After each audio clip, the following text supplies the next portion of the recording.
Hi everyone, and welcome to another episode of A Planet Among the Stars. I am Dr. Jane with Avalon Rises, and today I am here to talk to you about Sagittarius energy.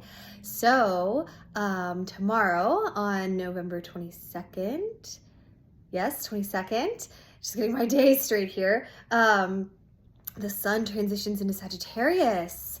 So this is an exciting energetic shift in the year. And so I wanted to talk to you guys a little bit about what kind of energetic overtones then we should be seeing and what energy is going to be easiest for us to access at this time of the year. So remember, of course, that we are incredibly powerful beings, right? And we always have the ability to bring any energy that we need to bring to a particular situation. But the planets and the movements of the planets throughout the different astrological zodiac signs can create situations in which some energies are a little bit more accessible than others, right? And then knowing this and kind of understanding the associated Hermetic principle of rhythm that goes along with this, we can amplify our power, or just make it a little bit easier, I should say, to wield these particular energies at these times. Instead of being a salmon fighting against the current, swimming upstream, if we're aware of kind of which way the current is flowing at the time, then it can really amplify and enhance our ability to use that energy, right? So Sagittarius is a really exciting sign, and it's a different sign and different energy than we've really encountered yet, for sure. So Sagittarius is the mutable fire sign, and it is ruled by the planet Jupiter. And it is also the archetype of the archer, the centaur. And centaurs and archers are related energetically, archetypes. And so what are these sorts of qualities then that these particular properties carry? Okay, so we've talked a little bit about some of these aspects before, right? So fire as an element is inspiration in particular, and it is a very transformative element. It's one of the most powerful alchemical transformers. And it also carries with it in a particular level of action, kind of that you can think of that fire for life, right? And driving forward. And we talked a little bit about this in the context of Aries and Leo. So how does this now look when we're looking at Sagittarius? So the mutable signs, remember, are going to be those most adaptable signs. So they're more likely and more able to sort of adapt their particular energy to any given scenario or situation. And also be a little bit more influenced by the other energetic atmosphere at the time. So this can be really good because oftentimes we find that these mutable energies can be a little bit more accessible and kind of easier to wield, but they can be a little bit challenging in that sometimes they don't stay true to their essence in the same way that the cardinal or the fixed energies do. And I'm going to talk about this in particular in relation to how that can come out in Sagittarius.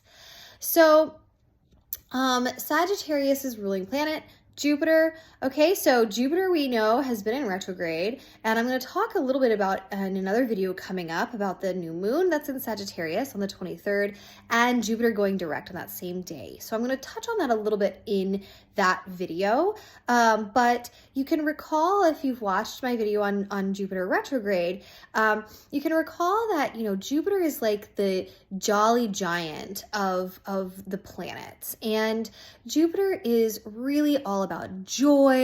It's very, in fact, the word jovial is actually comes from the Latin root for Jupiter and for the god, the Roman god Jupiter.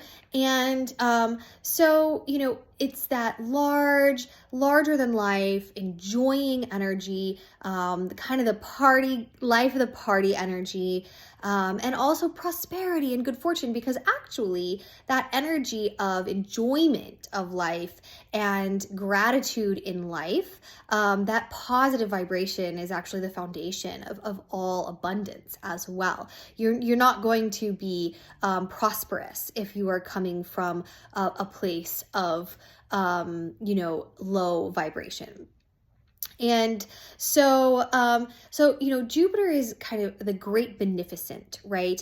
And this energy really comes out in Sagittarius, because combine those Jupiter qualities with the fire, right? The energy of fire, and you are going to see Sagittarius's greatest strengths: outgoing, adventurous, right? And enjoyable to be around.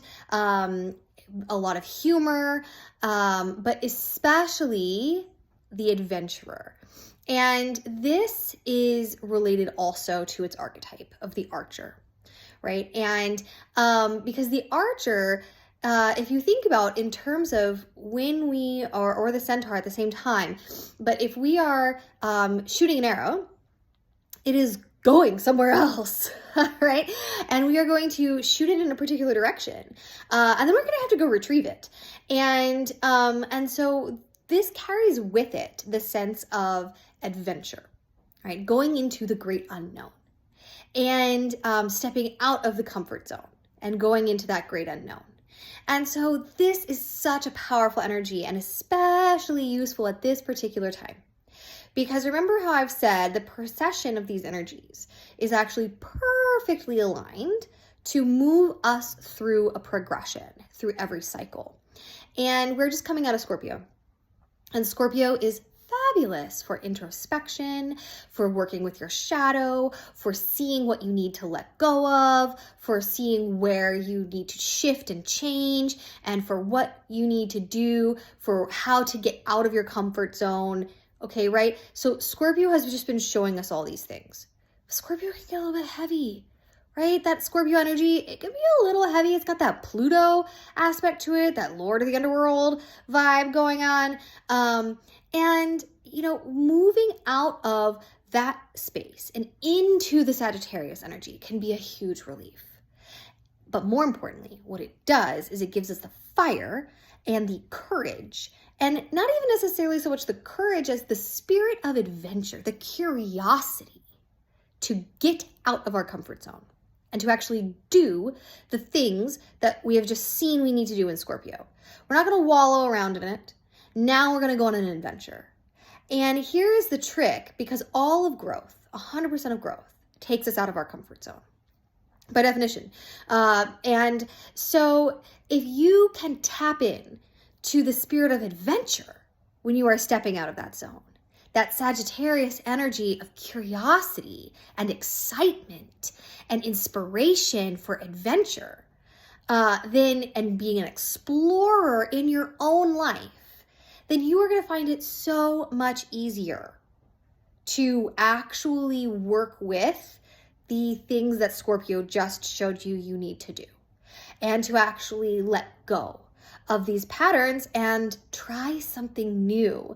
Because when we see an old shadow or pattern that has been controlling our lives, the hardest part to letting go of it is that even if that situation or that pattern is detrimental and we can see it, it's comfortable. We know how to manage it. We know how to manage the fallout from it. We know how to manage all those crises because we've had those crises our whole life. So it's comfortable. And makes it difficult to then say, I'm going to let it go and step into the unknown. Even if your heart knows that whatever is unknown is better, it is still difficult to step into that unknown.